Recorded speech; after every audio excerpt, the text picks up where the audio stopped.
బిహారీల గురించి తను చేసిన వ్యాఖ్యలను హిందీ వార్తా ఛానళ్లు వక్రీకరించాయని మహారాష్ట్ర నవనిర్మాణ సేన అధినేత రాజ్ ఠాకరే ఎదురుదాడికి దిగారు. విషయాన్ని అర్థం చేసుకోకుండా ప్రసారం చేయకూడదని ఛానళ్లకు హితవు పలికారు. కాంగ్రెస్ నేత దిగ్విజయ్ సింగ్ మహారాష్ట్ర హోంమంత్రి ఆర్ఆర్ పాటిల్ మీద విమర్శలు గుప్పించారు. బీహారీలపై తన వ్యాఖ్యల్ని వక్రీకరించారంటూ హిందీ వార్తా ఛానళ్లపై ఎంఎన్ఎస్ అధినేత రాజ్ ఠాకరే మండిపడ్డారు.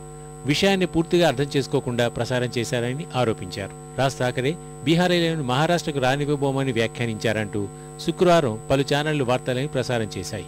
దీంతో రాజ్ ఠాకరేపై విమర్శలు గుప్పించిన జేడీయూ, ఆర్జేడీ, బీజేపీ ప్రతినిధులు ఎంఎన్ఎస్ అధినేత తీరును ఖండించారు. పార్టీ సమావేశాల్లో దీనిపై స్పందించిన ఠాకరే అన్నింటికీ ఛానళ్లే కారణమని ఎదురుదాడికి దిగారు.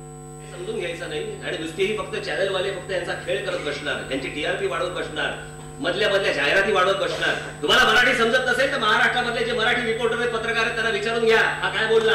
आज त्या हिंदी चॅनल वाल्यांवर सांगतो तुमचा पहिला खेळ थांबवा, नाही तर महाराष्ट्राचा तुमचा खेळ थांबवीन मी.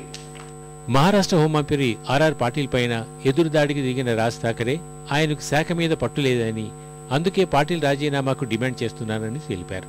రాజవంశస్థులు బీహార్ నుంచి వలస వచ్చిన వారే అని వ్యాఖ్యానించిన కాంగ్రెస్ నాయకుడు దిగ్విజయ్ సింగ్ మీద ఎంఎన్ఎస్ అధినేత మండిపడ్డారు. వాస్తవాలను పట్టించుకోకుండా తోచింది మాట్లాడేయడం ఆయనకు అలవాటని ఆరోపించారు.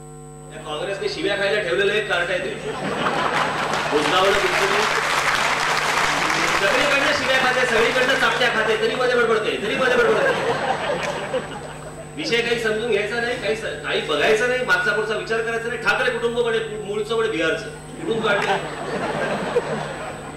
मग दिग्विजय सिंगाचं कुटुंब हे काय सुलभ संचालक नाही. బీహారీల వల్ల మరాఠీలు కష్టాల్లో పడుతున్నారని పునరుద్ఘాటించిన రాజ్ ఠాకరే వలస వచ్చే వారి వివరాలను సక్రమంగా రిజిస్టర్ చేసేలా చర్యలు చేపట్టాలని కేంద్ర రాష్ట్ర ప్రభుత్వాల్ని కోరారు.